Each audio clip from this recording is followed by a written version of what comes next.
Bueno, pues vamos a empezar entonces, ¿no? Muchísimas gracias, Enrique y Carolina, por la invitación. Fantástico estar aquí otra vez en la ETSAP, que es nuestra escuela hermana, ¿no? Yo vengo de Madrid y siempre vengo aquí con muchísimo entusiasmo, ¿no? Entonces, bueno, pues la clase que voy a dar se titula Figuraciones, ¿no? Y yo creo que es bonito poner una palabra que te haga pensar, ¿no? Cuando preparas una clase de este tipo, ¿no? Y que tenga algún tipo de, bueno, pues de lectura que pueda suscitar una especie de interpretación de lo que quieres contar, ¿no? Entonces, con una serie de interpretaciones sobre la idea de la figuración, voy a poner algunos ejemplos un poco más teóricos y luego algún trabajo de mi estudio, ¿no? Un estudio que se sitúa en Madrid, en este espacio que veis aquí, ¿no? Un espacio un poco recluido de la ciudad, ¿no? Donde trabajamos con intensidad y con cierta concentración desde hace ya más de 10 años, ¿no? Y voy a empezar poniendo un ejemplo de Barcelona, ¿no?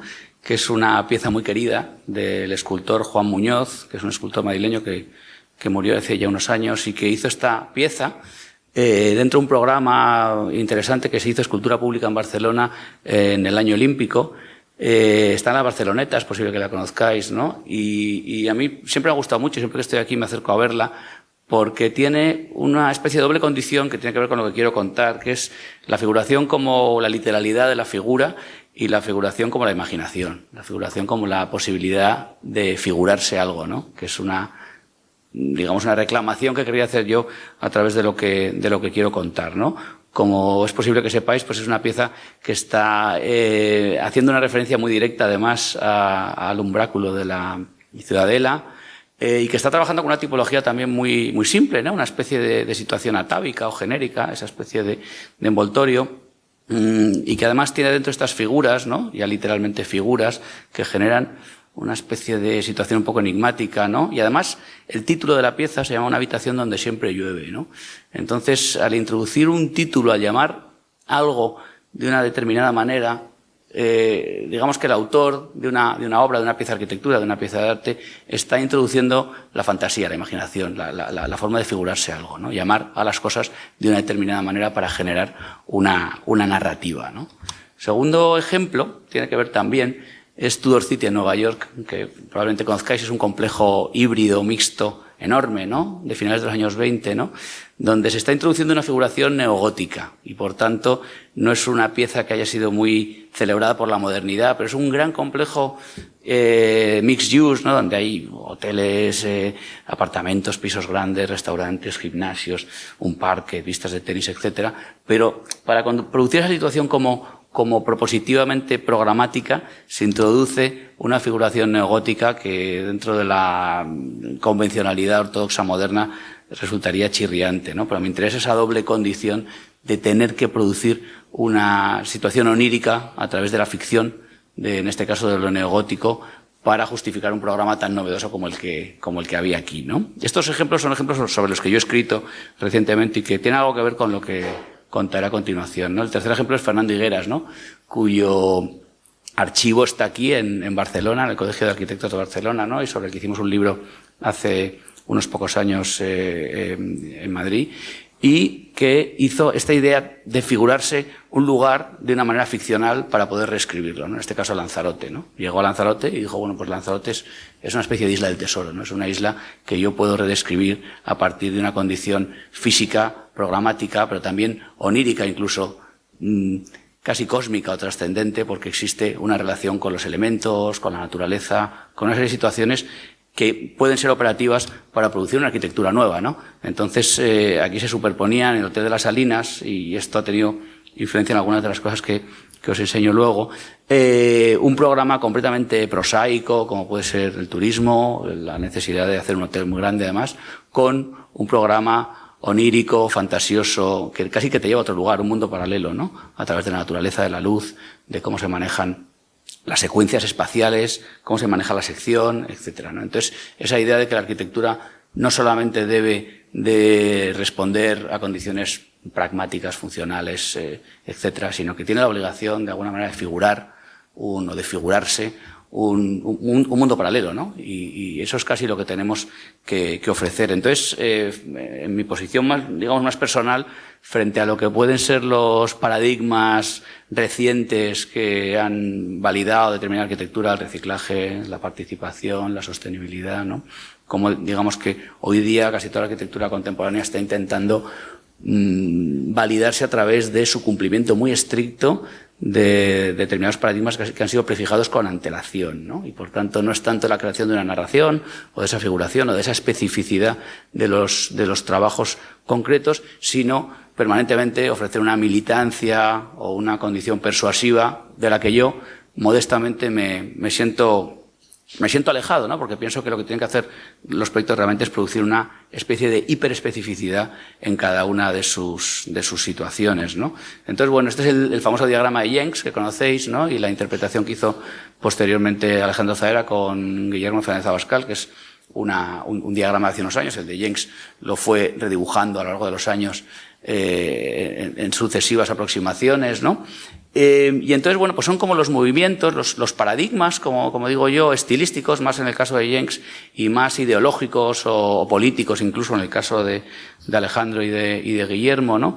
Y entonces, bueno, a mí me interesaría casi como alternativa proponer una cierta aproximación a la arquitectura que corte por aquí, ¿no? Que corte por aquí, donde uno de alguna manera puede trabajar con esta idea de sobreponerse a la idea paradigmática para considerar la idea de estrategia como detrás de una actitud profesional, ¿no? Eso digamos que lo empecé a investigar teóricamente en la tesis doctoral y luego viene siendo un poco el sustrato conceptual de algunos de los trabajos de mi estudio, ¿no? Es decir, considerar, y aquí hay dos metáforas operativas que hemos usado recientemente además en la Escuela de Madrid, ¿no? Considerar que el trabajo del arquitecto, que el estudio del arquitecto es casi un gabinete de curiosidades, ¿no? Donde que atrae y que concentra las diversidades del mundo, ¿no? Y las diversidades de las formas de trabajo, las diversidades de las técnicas de proyecto, las diversidades también de los paradigmas, y que el arquitecto que trabaja con curiosidad y que trabaja en la complejidad del mundo, en realidad, ¿no? Que es tan grande que nos impide casi adscribirnos a determinadas filiaciones y en cambio producir ese trabajo por curiosidad que, bueno, pues que seguramente lo que hace es dar más grados de libertad al arquitecto, ¿no? Y luego la figuración de la ciudad análoga, ¿no? Que es lo que ha sustentado muchos de los trabajos académicos que hemos hecho en Madrid en el máster y en el grupo en el que yo participo recientemente, que es esta idea de poder interpretar la ciudad como tema para la arquitectura, más allá de esta condición un poco más ensimismada de las militancias más o menos ideológicas, sino la ciudad como sustrato, pero la ciudad llevada a un plano también de la figuración, también onírico, ¿no? Como bien sabéis, este es el cuadro de Canaletto que hace una especie de alegoría sobre Venecia, pero en realidad no es una Venecia porque esto no existe de verdad. Son los dos proyectos de Palladio que están en Vicenza y el proyecto del puente de Rialto de Palladio no construido, ¿no? De manera que es una ciudad, una Venecia que no es, pero que podría haber sido y que realmente tiene esa connotación familiar, pero al mismo tiempo completamente sacada de la realidad, ¿no? Entonces, digamos que estos últimos años yo he pensado que la ciudad tenía que volverse un tema de nuevo, ¿no? Y más aún cuando determinadas manifestaciones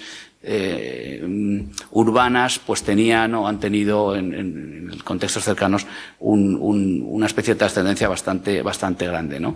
Y cómo podíamos recuperar la bibliografía sobre ciudades que se viene haciendo durante la segunda mitad del siglo XX hasta en el momento en el que estamos, pensando que a lo mejor las grandes afirmaciones de arquitectura, los grandes manifiestos de arquitectura moderna y moderna hasta el momento actual se han producido gracias a mecanismos de redescripción permanente de condiciones urbanas que son llevadas desde la realidad a un plano un poco ficcional, un plano un poco forzado hacia una interpretación específica, ¿no? Desde Rossi en adelante hasta las más recientes investigaciones, por ejemplo, de Aureli, etcétera, ¿no? Entonces, bueno, la consideración de que podemos volver a describir las ciudades como lugares ideales, no ideales en el sentido de la perfección, sino ideales en el sentido de que están alejados de la realidad y que establecen una especie de dialéctica tensa con lo factual, nos ha permitido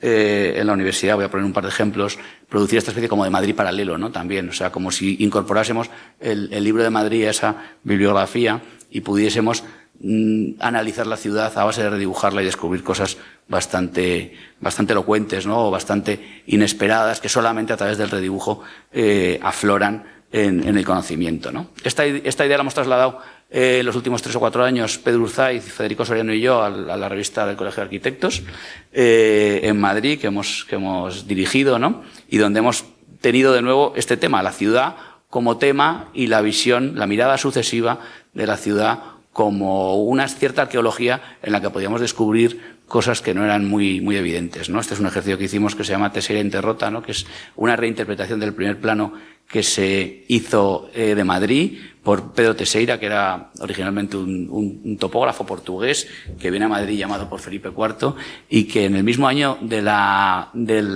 pintura de las Meninas, que es una coincidencia muy hermosa, ¿no? Hace este plano que nosotros encargábamos a una serie de prácticas madrileñas de diferentes generaciones, ¿no? Que hiciesen una interpretación generando esta especie de nuevo como de gabinete de curiosidades, ¿no? Cada cuadrante tenía una interpretación de diferentes arquitectos que trabajan en nuestra ciudad y cada uno le daba un sesgo determinado, ¿no? Produciendo esta especie de manifiesto sobre la diversidad, ¿no? Y sobre las diferentes miradas sobre la ciudad, ¿no? El trabajo sobre la ciudad como tema para la arquitectura, ¿no? Entonces, bueno, dicho esto, voy a presentar 3 o 4 proyectos rápidamente que tienen de nuevo esta especie de triple consideración. Por una parte, el trabajo sobre lo urbano en toda su complejidad y en situaciones muy diversas. Por otra parte, la figuración en su doble acepción que estoy intentando poner encima de la mesa, ¿no? La figuración más literal, que tiene que ver con la redescripción y el trabajo específico sobre los elementos de la arquitectura para producir una cierta legibilidad, para hacer que sean evidentes y para comunicar, es decir, alejándonos un poco del lenguaje abstracto que muchas veces nos atrapa a los arquitectos, ¿no? Forzar la figuración y al mismo tiempo generar esa especie de condición un poco onírica, un poco fantasiosa a veces, si se quiere y si se me permite el término, para producir un cierto alejamiento de las propias condiciones de la realidad, ¿no? En este caso, por ejemplo, en Santander, donde tenemos otro estudio, donde tenemos trabajo, generalmente, pues bueno, se producía el encargo de hacer esta plaza pequeñita en una situación próxima al mar. Este es el auditorio de Sáenz de Oiza, este es el puerto, una zona bastante turística, y es una ciudad muy topográfica en la que aparecía una especie de mercado semienterrado que tenía un edificio encima, una típica situación, digamos, imperfecta y compleja que no estaba resuelto porque no se podía subir a esta especie de plaza abandonada y entonces se convenció al ayuntamiento de hacer esta escalera para que de alguna manera en una ciudad tan topográfica pues uno pudiese ir escalando poco a poco para trepar y recuperar la posibilidad de utilizar un espacio urbano en una zona bastante turística, como digo, que estaba siendo reclamada como por parte de los vecinos, ¿no? Entonces, bueno, hicimos esta primera idea de la escalera y luego la idea del suelo, ahora lo veremos. Digamos que la intervención era toda esta especie de base, supeditándonos mucho a lo existente, ¿no? Es decir, también como una especie de actitud modesta frente a la realidad existente y el trabajo sobre lo que ya está ahí, ¿no?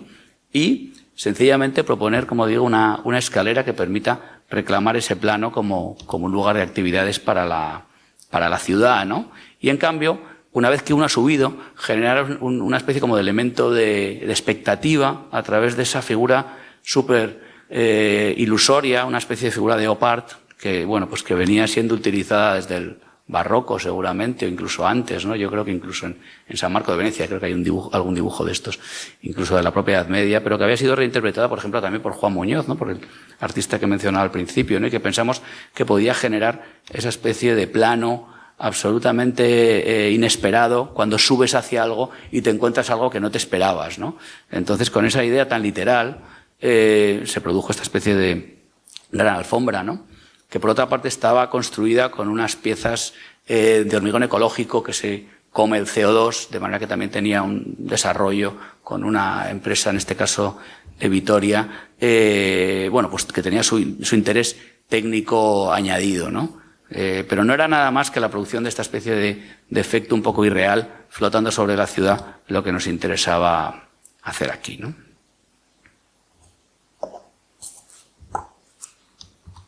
Siguiente proyecto probablemente alguien lo conozca, es un complejo que hicimos en Madrid para alojar un gran jardín de cactus y un vivero asociado a este jardín, donde se compran y venden plantas, también se cultivan allí y se produce un programa añadido de I+D con convenios con la universidad y luego además unos programas secundarios de restauración y otros usos. Es un complejo que está situado en una situación, no es urbana en el sentido estricto, pero sí pertenece a esta especie como de gran masa de periferia que rodea las grandes ciudades y también Madrid, ¿no? Y aquí, como esta foto hecha desde el avión, podéis ver todas las bandas. Aquí está la sierra, aquí está una especie de territorio protegido que es el Monte del Pardo, ¿no? Aquí hay, en cambio, hay unos campos de golf, unas urbanizaciones de baja densidad, la carretera, el río, etcétera. Una especie de superposición muy compleja de bandas naturales, artificiales, muy complejas y contradictorias, porque algunas partes están muy protegidas, otras no, otras son muy infraestructurales, otras de repente aparece aquí un circuito de coches, incluso una fábrica de cerveza, etcétera. Esta es la carretera que va de Madrid a Francia, en realidad, ¿no? Al norte del país, a Burgos, etcétera. Y aquí nos situábamos con la posibilidad de hacer una pieza que tenía que tener una condición un poco educativa, en el sentido de que lo que proponían nuestros clientes era un modelo de jardinería o paisajismo sin agua, es decir, basada en la posibilidad que tienen las plantas xerófitas, que son las plantas que necesitan un riego añadido al que les cae de la propia lluvia, para generar paisajes de interés, en alternativa a esta idea omnipresente de llenarlo todo de césped y regar, en un país como el nuestro, donde la desertificación, como veis, avanza inexorablemente, ¿no? Y donde además en la propia ciudad, en la propia Comunidad de Madrid, se producía esta condición casi como insular, donde tenemos unos paisajes muy húmedos en el norte, unas vaguadas con los ríos y luego unos paisajes muy secos en las partes del sur, ¿no? De manera que toda la reflexión del proyecto es una reflexión en torno al agua, en torno al paisajismo seco, en torno a cuánto podemos o no podemos depender del agua. Nosotros en Madrid conseguimos el agua de las montañas. Esos picos que veis allí tienen 2.500 metros de altitud, son bastante altos, y tenemos un sistema muy complejo, como vais a ver ahora, de recogidas de aguas, ¿no? Esta es la parte norte de la comunidad, es muy húmeda, pero la parte sur es un desierto lleno de yesos y de terrenos muy malos, ¿no? Y solamente, como pasa en Los Ángeles o como pasa en Lima, por ejemplo, ¿no? En Perú, solamente a partir de la activación artificial de la recogida de agua, como veis en este diagrama, ha podido la ciudad crecer tanto en los últimos 200 años, ¿no? En realidad es una ciudad que está alimentada artificialmente por la recogida de agua. Entonces, esta reflexión en el proyecto era bastante importante. ¿En qué medida podemos seguir dependiendo de un modelo de este tipo o no? Incluso vinculado con una relación histórica que tiene que ver con cómo a finales del siglo XIX pues la recogida y la recolección de agua pues fue, digamos, uno de los grandes temas políticos y sociales en Madrid, ¿no? Esto es un grabado muy bonito de la época de la reina Isabel II, en el momento en el cual en la Plaza San Bernardo se abre la primera fuente en el 1886, creo que fue, generando un acontecimiento social, ¿no? Un acontecimiento social a través de la celebración de una infraestructura artificial, ¿no?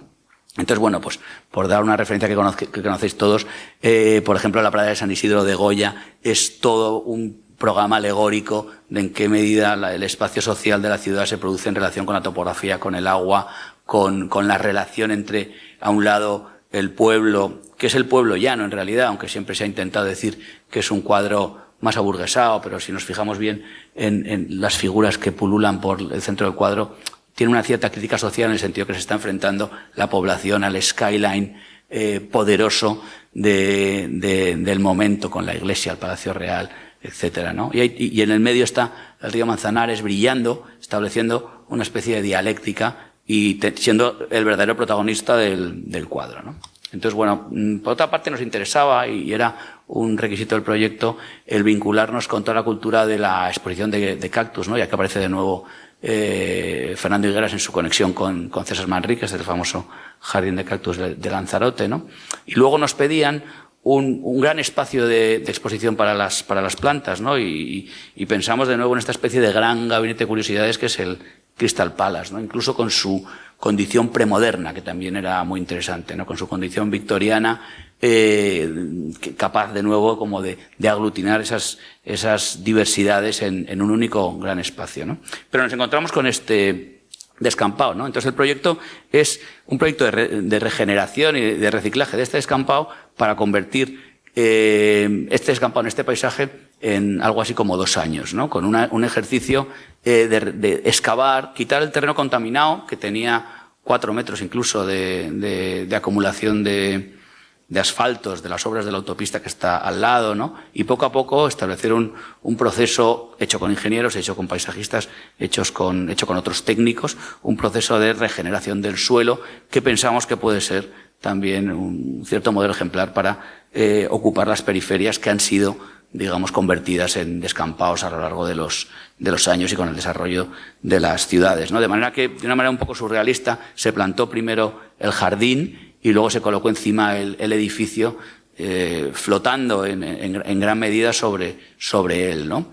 Digamos que nos interesaba muchísimo conseguir esta muy larga fachada para poder reaccionar a la carretera con una especie de tú a tú, ¿no? Es una fachada que tiene 130 metros y esa fachada se apoyaba en el jardín con una construcción muy ligera que tenía que ser, digamos, conceptualmente desmontable, ¿no? Todo hecho a base de placa alveolar y de estructura metálica, ¿no? Y con un programa de sostenibilidad que no voy a explicar ahora, pero que incorporaba, pues bueno, en el momento en el que se ha hecho este proyecto, hace 4 o 5 años, pues digamos las posibilidades a mano que nos da la técnica para hacer que un edificio sea sostenible en cuanto a los recursos técnicos implementados en él, ¿no? Pero no era realmente lo que nos interesaba eso, sino más este efecto, como digo, ilusorio, poco ficcional, de una pieza que está flotando encima de un jardín que ha llegado antes que la pieza y cómo esa dialéctica puede generar también sorpresa, ¿no? Cómo puede generar algún tipo también de expectativa o de incertidumbre, ¿no? Aquí vemos cómo el jardín se mete por debajo del edificio, ¿no? Cuando llegas desde la carretera, el edificio está en un cierto segundo plano, va asomando ahí un poco, pero en el momento en el que giras con el coche, de repente te encuentras con esta enorme fachada, esta pieza que es muy muda también, ¿no? Y que está produciendo un cierto carácter un poco incluso corporativo, ¿no? No quiere parecer un vivero, no quiere parecer un edificio industrial, quiere parecer un edificio que tiene un cierto decoro y una especie como de carácter un poco más ambiguo, ¿no? Y permanentemente la relación con el jardín que queda debajo es el gran asunto, ¿no? O sea, cómo podemos hacer incluso ideológicamente esa convivencia literal con la naturaleza, casi sin tocarse, pero donde uno no puede existir sin la presencia del otro, ¿no? Entonces, bueno, esto va ocurriendo en diferentes lugares y se representa de esta forma, ¿no? Existe un puente, como digo, que permite mirar desde arriba las plantas. Las plantas es un museo de plantas, este jardín, ¿no? Es un jardín que, bueno, pues todo el objetivo, como he dicho antes, era tener una biodiversidad más amplia que la de Manrique, ¿no? Y por tanto, los clientes, que son unos grandes obsesionados de estas especies, pues permanentemente van incorporando diversidades a este jardín, ¿no? Que, bueno, pues después de unos años pues ya va teniendo una condición muy verde a partir de unas plantas que nunca se riegan. Es decir, que, como decía antes, intentan insistir en la posibilidad de que los jardines en un clima semidesértico como el nuestro sean así, ¿no? En realidad, a nosotros personalmente nos interesa más esta condición, como digo, más onírica, de pensar que a lo de una autopista uno puede producir esta ficción, pero que la ficción se acaba haciendo realidad, ¿no? Entonces, bueno, hay un gran espacio que es donde se venden las plantas, que tiene una cubierta muy compleja, ¿no? Que fue desarrollada con varias ingenierías y que introduce como un discurso específicamente técnico de cómo dejar que entre la luz a través de una cubierta que tiene que dejar pasar ciertos rayos y ciertos no, y producir un gran espacio 40 por 40 metros que luego en el futuro incluso podría ser utilizado con otros usos, porque es una especie de invariante tipológica, un gran claustro, casi como con una condición medieval, donde por sus proporciones de alto y de ancho y de diafanidad, pues pueden pasar dentro bastantes cosas cuando este edificio eventualmente cambie de uso, que digamos que podría ocurrir en cualquier momento, ¿no? Como hay una cierta interés no programático en casi todos estos proyectos, ¿no? Intentar que las cosas no sean muy específicas para un uso concreto, sino que tengan una cierta capacidad de permanencia a través de la forma, ¿no? Que sería un discurso un poco rosiano incluso, pero que yo creo que interesa hoy día quizá defenderlo, ¿no? Estas son las fachadas que tienen un gran alero, ¿no? Y luego hay unas cámaras de aire que protegen de las variaciones de temperatura de una manera que amortiguan la enorme diferencia de temperatura que tenemos en Madrid, ¿no? Que donde varía 45 grados casi el tiempo durante el año, ¿no?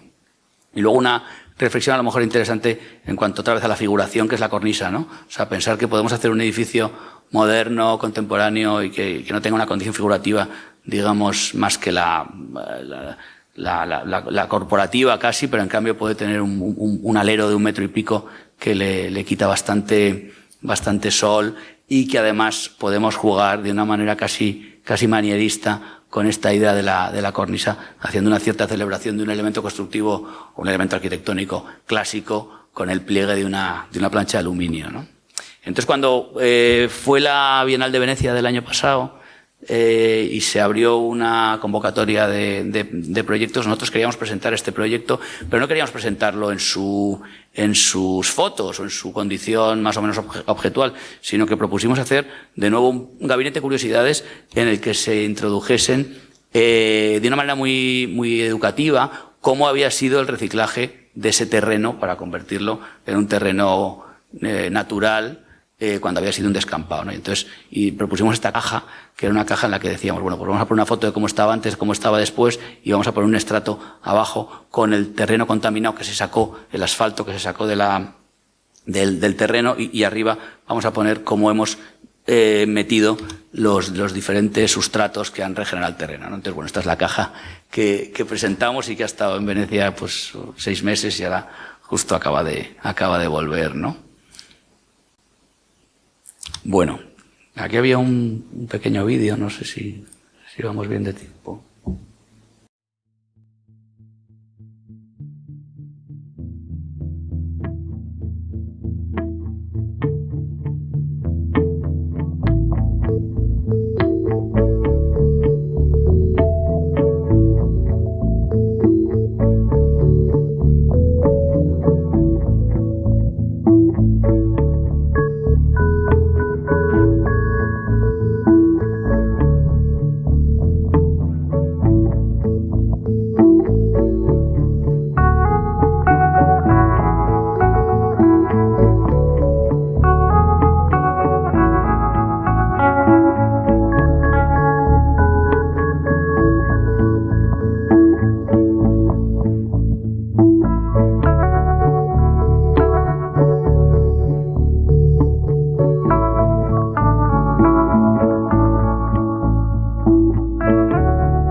Bueno, pues ahora voy a presentar rápidamente 3 proyectos del último año que son muy diversos, ¿no? Y son muy pequeños los 3, o bastante pequeños, y tienen de nuevo una relación con determinadas condiciones urbanas bastante contradictorias entre ellas, ¿no? Con la idea de insistir en que necesitamos buscar la especificidad y que las condiciones de la realidad hoy día para el trabajo del arquitecto son tan específicamente diversas y singulares que solamente con negociarlas de una manera creativa yo creo que tenemos suficiente sustrato intelectual y disciplinar para trabajar sobre ellas, ¿no? Entonces, bueno, esto es una casa que acabamos en el pueblo de Comillas, ¿no? Como es posible que sepáis, Comillas es un pueblo de veraneo cerca de Santander, con mucha presencia de Barcelona, curiosamente, ¿no? Debido a la relación que tenía en su día el Marqués de Comillas con los Güell, ¿no? Y que bueno, pues tiene esta especie de germen modernista, muy exótico también y muy onírico, que está presente en la ciudad, ¿no? Y está presente, o en el pueblo, mejor dicho, no deja de ser un pueblo, y está presente de una manera bastante, diríamos que poco kitsch, sino que está realmente ahí, se celebra, pero con mucha naturalidad, ¿no? Entonces, aquí está el mar, aquí está en el centro del pueblo casi, este edificio, ¿no? Es una casa y entonces digamos que el trabajo con el tiempo, me voy a permitir una cita a Miralles, Carolina, que decía que a veces lo periférico era el tiempo, ¿no? Que a veces lo periférico no era el solar en el que estabas, sino que era el tiempo y que tenías que trabajar con no sé, con la cabeza puesta en algo que había pasado, en este caso 150 años antes, ¿no? Este señor que veis aquí, este señor con el sombrero, es el maestro de obras del edificio, de la casa, que hizo Gaudí en comillas, ¿no? Del Capricho, ¿no? 1885, creo. Y era un señor italiano que había pasado por Barcelona y que habían mandado a trabajar en esta casa, en el proyecto de Gaudí, y que construyó la casa en la que nosotros teníamos que intervenir. Entonces, desde el principio, cuando nos enseñaron los clientes esta foto y nos contaron la historia, pues establecimos esa especie como de relación en el tiempo muy, muy hermosa, porque además los clientes que compraban esta casa eran unos clientes de Barcelona y entonces se cerraba el círculo, de alguna manera, ¿no? Son unas personas de Barcelona que han decidido veranear aquí y que compran esta casa que tiene esta filiación tan sentida, ¿no? Con una cosa que para el pueblo es muy importante, como puede ser la construcción de su pieza arquitectónica más singular por parte de Gaudí, ¿no? Entonces, bueno, con esa especie de trasfondo trabajamos al mismo tiempo, pues tipológicamente, una vez más, ¿no? Es decir, produciendo una reflexión sobre cómo podemos intervenir en unos lotes, ¿no? Tan alargados como los que tiene un pueblo de estos, que tiene un origen rural, que tiene una fachada muy buena, pero otra fachada que podía ser derribada y donde el trabajo tiene que ser ajustado a las geometrías, pero al mismo tiempo produciendo en este caso pues una especie de inversión del esquema tradicional, ¿no? Que era traerse el salón arriba para que tuviese luz y para que tuviese vistas. Desde aquí se ve el mar, se ven los picos de Europa, ¿no? Que son las referencias montañosas muy potentes que se tienen en esa zona, ¿no? Y en cambio producir el programa doméstico y más la cocina, comedor, etcétera, en la parte de abajo, ¿no? Es decir, darle la vuelta como se ve en el croquis, ¿no? Y trabajar con esa especie de elongación de la manera más, más ordenada que pudiésemos, ¿no? Entonces, curiosamente, en un trabajo de este tipo se produce una mezcla entre obra nueva, restauración, rehabilitación, demolición, por supuesto, etcétera. Es decir, que hay que ir supeditando diferentes habilidades, ¿no? Y, por tanto, lo que ocurre al final es casi de nuevo una ficción de lo que había, pero no deja de estar apoyada en una cierta condición de reproducción fiel en este caso, ¿no? Es decir, que casi toda la fachada es nueva pero parece la antigua y estamos jugando en esta especie de juego del arquitecto que tiene que ver con la reproducción o con la redescripción, ¿no?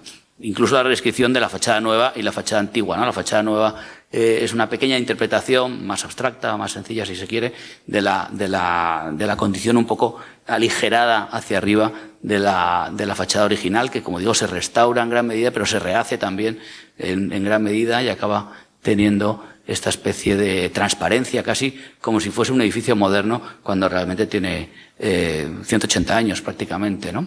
Y en cambio la fachada norte, que es la que mira al mar, pues tiene que ser un poquito más protegida, le da más la lluvia, le da más el viento, pero no deja de querer tener ese ventanal a la playa y al mar, ¿no? Y aquí digamos que lo figurativo es muy literal, porque resulta que la casa tenía unos azulejos que habían pertenecido al Capricho y que llevaban ahí colgados, pues eso, desde que este señor italiano, ¿no? Que se llamaba Antonio Bona, hizo la casa, ¿no? Y entonces, en este caso la figuración tiene un contenido digamos que sentimental y muy literal, ¿no? Teníamos que bajar esos azulejos, restaurarlos y volver a ponerlos en su sitio. Y eso convivía con el escudo de la familia y con una serie casi como de datos que se van quedando ahí tatuados en la arquitectura, ¿no? Y en el interior, en este caso, nos interesaba y le interesaba también a la propiedad hacer un alegato de antimodernidad. Es decir, no hay nada deliberadamente moderno en este interior. A pesar de que la cubierta se ha reconstruido con tecnologías contemporáneas y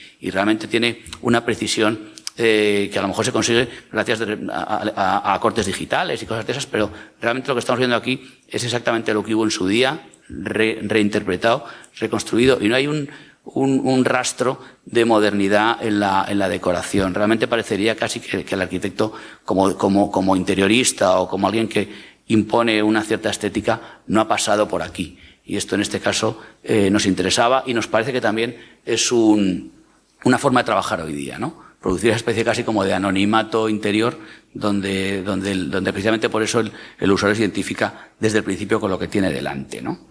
En el siguiente proyecto no tiene nada que ver, estamos otra vez en Madrid, pero estamos en el sur. En vez de estar arriba, como estábamos en el vivero, estamos aquí, en Vallecas, ¿no? Que es una zona de Madrid muy amplia, donde ha habido unos desarrollos urbanísticos nuevos bastante grandes y extensos y que siguen en marcha, ¿no? Y donde ganamos un concurso para construir un pequeño conjunto de casitas, ¿no?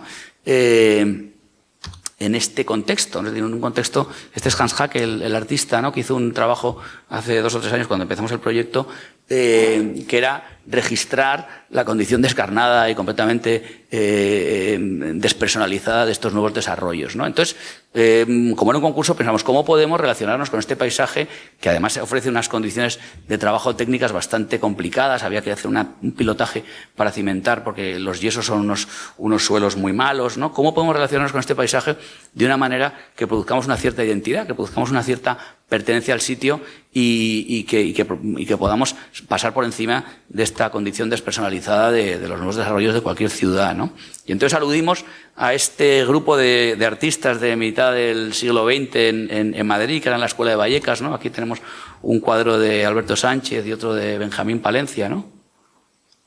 Que nos sirvieron para explicar que existía una belleza en la zona más desértica de la ciudad y en La Mancha, ¿no? Que era donde realmente miraba nuestro proyecto y que merecía ser contemplada con ojos renovados, ¿no? Y que por tanto podíamos generar un cierto arraigo con la memoria cultural y con el paisaje, ¿no? Porque además estábamos situados aquí, en el borde del desarrollo nuevo, ¿no? Y por tanto era relativamente fácil hacer que todo este bosque y esa especie de parajes amarillos entrasen en las casas a través de unas terrazas y de unos grandes parasoles, ¿no? Que producían casi un gesto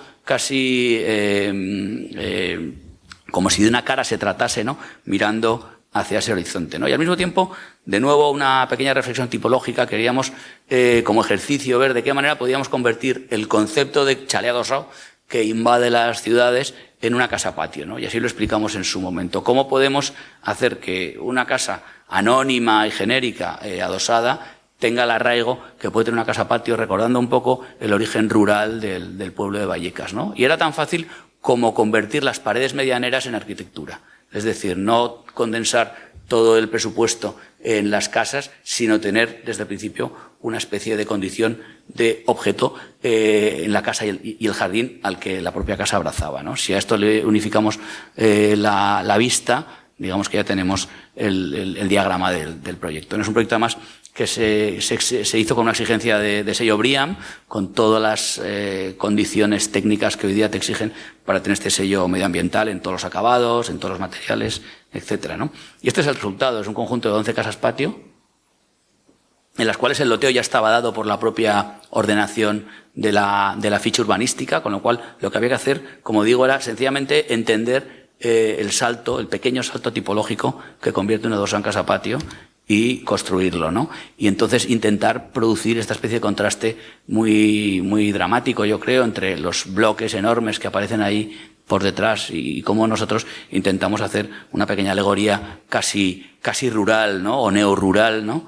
En un hábitat que, a pesar de ser periférico, pues puede estar bastante arraigado con determinadas pautas, como puede ser el patio, como puede ser la vegetación trepadora que trepará por estas pérgolas, ¿no? Y que acabará, estas fotos son nada más acabar el proyecto, pero que acabará, si tenemos suerte, pues ocupando esa especie de espacio intermedio entre dentro y fuera, ¿no? Por lo demás, el proyecto es muy sencillo, ¿no? Las plantas son unas plantas con un programa residencial convencional, con unas cocinas muy grandes, eso sí, con un jardín de atrás también, y con una proyección siempre de los salones hacia esos patios jardines, ¿no?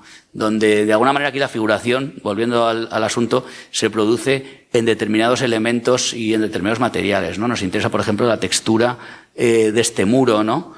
Cómo este muro, de alguna manera, es el muro más barato de un prefabricado de hormigón que se puede poner, pero al mismo tiempo está hablando del origen rural del sitio, ¿no? De cómo ese muro realmente es casi una tapia que podía haber estado ahí en el paisaje manchego previamente a llegar nosotros, ¿no? O cómo todos estos elementos de cerrajería, aparte de ir produciendo esta especie de vibraciones que a veces se perciben, pues también tienen que ver con el origen artesanal del pueblo de Vallecas, ¿no? Y de hecho fueron ejecutados por un taller local, ¿no? Y bueno, pues con una cierta figuración o filigrana incluso en algunos de los detalles que van generando este frente más metálico hacia la calle, ¿no? O incluso nos permitimos a veces la licencia de jugar de una manera un poco más literal con elementos geométricos que se puedan ver en la distancia y que puedan producir una cierta identidad en un lugar más anónimo, ¿no? Bien, bueno, pues voy a acabar con una pequeña pieza, ¿no? Que es una biblioteca minúscula para niños en una zona de Madrid cercana a nuestro estudio, ¿no? A pesar del tamaño que tiene este proyecto, pues también fue un concurso, curiosamente. Y bueno, acabo con él pensando que de alguna manera el lugar paralelo y el lugar de la figuración por antonomasia es el de los niños, ¿no? Es decir, que el mundo paralelo real es el mundo de los niños, ¿no? Y de hecho no aparecen solo niños en estas fotografías, ¿no? Casi como si se tratase de los tebeos de Snoopy, ¿no? Es decir, los niños viven en un mundo paralelo donde todo se ha miniaturizado y donde hay casi una pequeña utopía, ¿no? Entonces nosotros, cuando hicimos este proyecto, pensamos que nos pedían una pequeña biblioteca y pensamos que la pequeña biblioteca también podía ser un teatro, ¿no? Podía ser un teatro para los niños.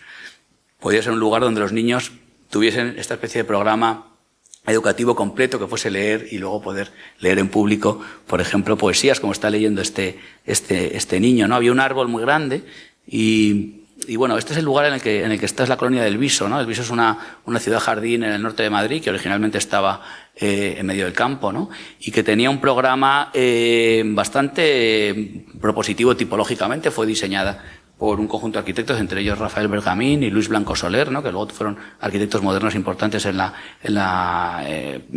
época previa a la guerra. El Viso está hecho casi todo durante la República, ¿no?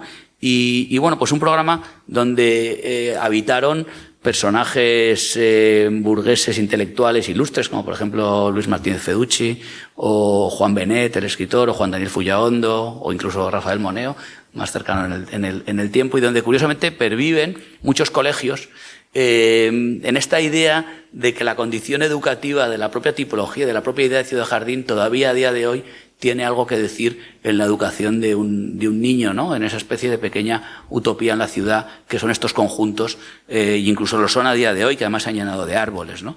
Entonces, como digo, a pesar de la pequeñez del encargo, fue un concurso y nosotros lo que propusimos, además de arreglar el chalet para hacer el colegio y meter el programa, propusimos dos ideas importantes. Una era un huerto en la cubierta, que se construyó, y otra era esta pequeña pieza que es la biblioteca. Y se ve muy bien aquí que cogimos la forma de la planta de la casa y la miniaturizamos, casi como para decir, la casa grande es donde están también los profesores, pero la casa pequeña es donde solo pueden entrar los niños, y es un espacio rectangular donde se le añade de una manera casi deco, ¿no? Es esa especie de pequeño escenario, ¿no? Y luego le pusimos un lucernario en el centro, ¿no? Le pusimos un lucernario en el centro porque, como digo, hay un árbol arriba, ¿no? Y entonces nos gustaba mucho esta idea tan hermosa de Luis Kahn, ¿no? Cuando dice que el nacimiento de la escuela, el nacimiento del colegio es el conjunto de una serie de personas alrededor de un maestro aprendiendo debajo de un árbol, ¿no?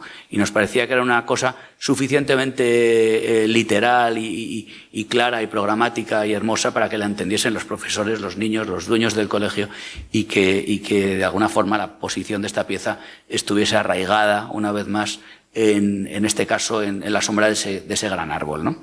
Entonces, bueno, por dentro pues se construye de una manera casi caricaturizando el vivero de cactus, ¿no? Es la misma arquitectura pasada de escala, con un solo cerrajero que hace todo, incluso pone este falso techo de viruta, ¿no? Que es el falso techo que en su día popularizó Alejandro de la Sota y que ahora tiene un pequeño revival, ¿no? Y que es un techo acústico, que es un techo reciclado de madera, etcétera, y que, como digo, disminuían todas las dimensiones para que estos niños estuviesen a gusto aprendiendo en su pequeña biblioteca y su pequeño teatro debajo de ese lucernario, ¿no? Estos son algunos de los detalles de los aleritos en miniatura y la y la persona que recibe, bueno, pues el conocimiento debajo de la luz, ¿no?